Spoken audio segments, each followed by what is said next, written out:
सुल्तान महमूद गजनवी के दरबार का एक वो दिन यादगार बन गया जब उसके महबूब वजीर अय्याज का राज फाश होने वाला था।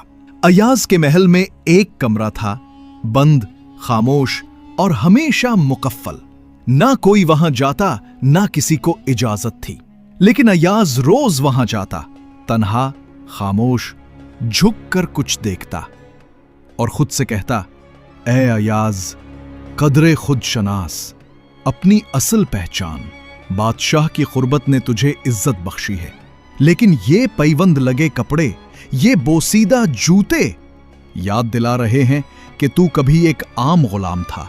गुरूर तुझे अंधा न कर दे।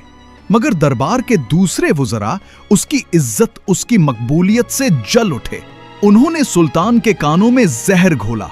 ऐ बादशाह, अय्याज ने एक कमरा तालों से बंद कर रखा है। जरूर उसमें शाही खजाने से चुराए गए जवाहिरात छुपाए हैं। सुल्तान मुस्कुराया, क्योंकि वो जानता था अय्याज का दिल खजाना नहीं रखता, खुलूस रखता है।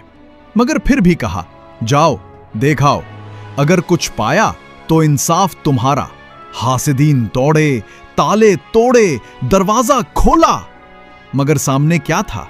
न सोना, न हीरे, न जवाहिर, सिर्फ एक पुरानी कमीज और एक जोड़ा बोसीदा जूतों का।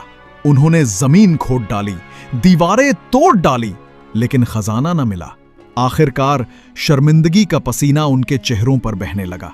जब वो बादशाह के सामने पहुंचे, गिर्द आलूद चेहरों के साथ कांपती आवाजों में बोले, जहां पनाह कुछ न मिला। सुल्तान ने मुस्कुराकर कहा, मैं न तुम्हें छोड़ूंगा न सजा दूंगा, फैसला अय्याज करेगा।